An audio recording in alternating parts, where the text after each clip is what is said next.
আজকে একটু অনেক দিন ধরে সে আবদার করতো যে এটা আমাদের এলাকার একটা স্পেশাল জিনিস, স্পেশাল একটা মাছ। তো আজকে সুযোগে পাইলাম, নিয়ে আসলাম।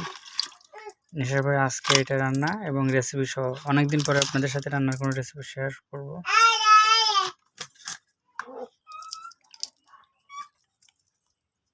এটা কাটা কিন্তু খুব ইজি, আর এর মাথার ভিতরে যেটা থাকে হলুদ মতন, এটা কিন্তু শুধু মগজ না, এটা কিন্তু এদের মলও, কারণ এদের পেট কিন্তু এদের মাথায়, জানো এটা? ছোট চিংড়ি তো খেয়েছে আগে অনেক।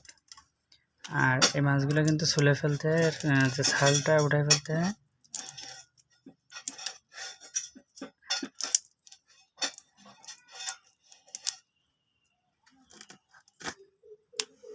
আগে নিয়ে আমি সবগুলো মাছ কেটে নেব।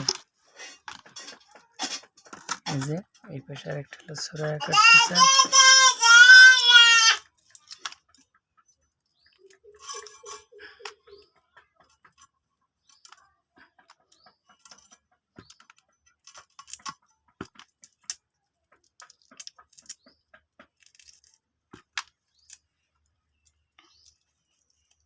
মাথার মল ভালো করে ফেলাই দিও, সেটা মল ছিল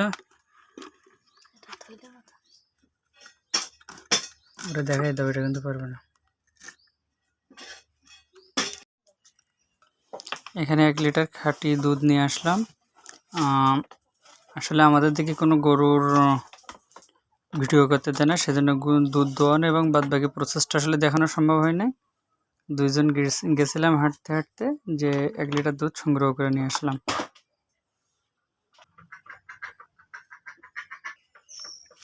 এই যে মাছটা বাগদা চিংড়ি, এটা কিন্তু সাতক্ষীরা জেলার খুবই স্পেশাল একটা খাবার, এবং এই মাছটা কিন্তু প্রচুর পরিমাণ বিদেশে রপ্তানি হয়, যাতে বৈদেশিক মুদ্রা তো আসে, এবং আমাদের এখানে খুবই জনপ্রিয়। এটা আসলে একটা স্পেশাল রান্না হবে, রেসিপিটা হবে অনেক মজাদার। আজকে এই যে এখানে আমি নিয়ে আসছিলাম চন্দনা ইলিশ দিয়ে বেগুন রান্না করবে।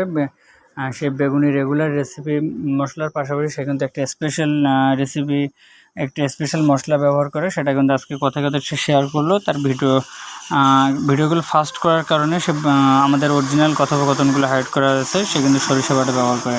আপনারা রেগুলার মশলার পাশাপাশি আদা বাটা, পেঁয়াজ বাটা, রসুন বাটার পাশাপাশি আপনারা সরষে বাটা দিয়ে বেগুন রান্না করবেন, সেক্ষেত্রে কিন্তু অনেক বেশি সুস্বাদু হবে। আর বেগুনের খোসাটা ছেড়ে নেবেন, তাহলে আরও বেশি সুস্বাদু হবে। তার স্পেশাল বেগুন রান্নাটা কিন্তু সবসময় অনেক সুন্দর হয়। আজকে তার কাছ থেকে আমি খুঁটিনাটি জেনে নিলাম, এবং যাতে আমিও পরে রান্না করে খাইতে পারি, সেই জন্য আর কি।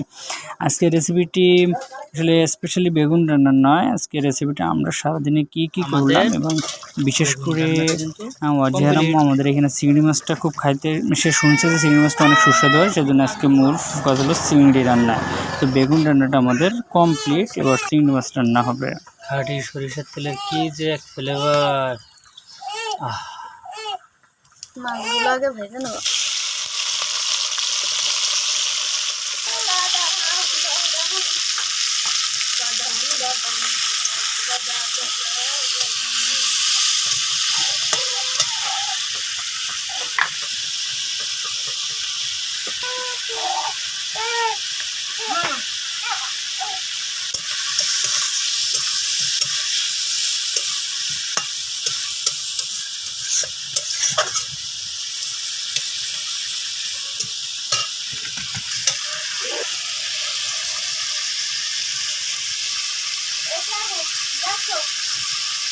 মশলা আলাদা কষাই নেব না, একসাথে মাছের সাথে মশলা সব একসাথে কষাই নেবে। মশলা হিসেবে কী ব্যবহার করেছো?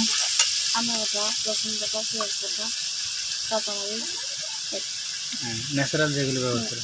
আর একটু ধনিয়া গুঁড়ো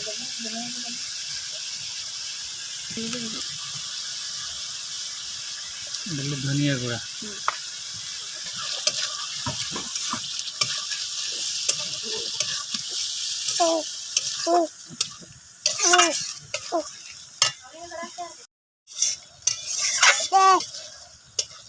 আজকে অজিহার স্পেশাল রান্না। হ্যাঁ, অজিয়া কিছু বলো। হ্যাঁ বলো, হাসতেছে মিট মিট করে। ওই যে ওই ওই হলুদের গুঁড়ো দেখাচ্ছে, ওই ওই ওই। আর কি, আর কি দিছে? বলো, পেঁয়াজ, রসুন, কাঁচামরিচ, জিরা।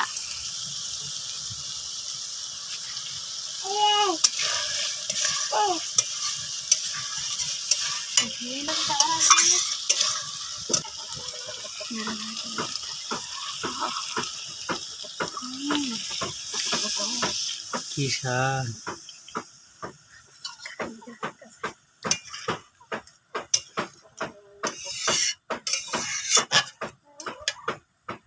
রান্না করতে একদমই সময় লাগে না, সেটা তো দেখলেনই। শুধুমাত্র ভিডিও স্কিপ করা হয়েছে, ক্যামেরা বন্ধ করা ছিল। টোটাল ওরকম 4 থেকে 5 মিনিটের মতো। এটা কিন্তু প্রায় কমপ্লিট, 90% কমপ্লিট হয়ে গেছে। কি ওষুধ খেতে হবে তাই?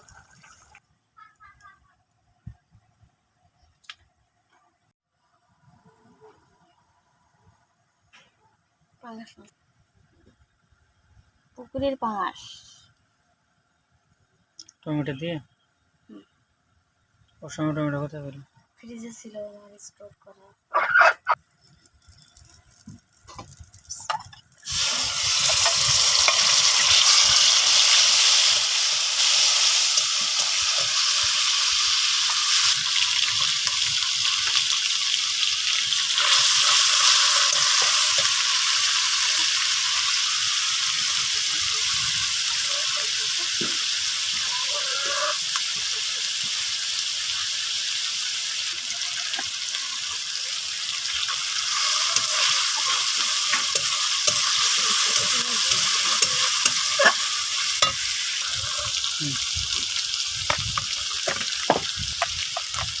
এটা গোলমরিচ দিব।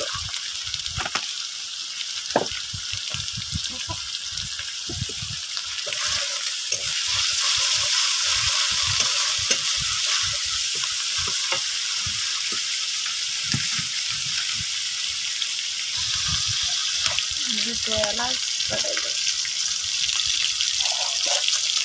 একটু দারচিনি।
মতো লাগছে বলো। পাঙ্গাস মাছটারে বেশি করে পানিতে কষালে পাঙ্গাস মাছের গন্ধ থাকে না। কষানো কি শেষ নেই? কষানো আর এটা ঝরে ফেলে দিলাম। এটা এবার কমায় ফেলবো যাতে বেশি জ্বালালে পাঙ্গাস মাছের কোনো গন্ধ লাগে না। আর এটা যেহেতু পুকুরের পাঙ্গাস সেহেতু গন্ধই নেই।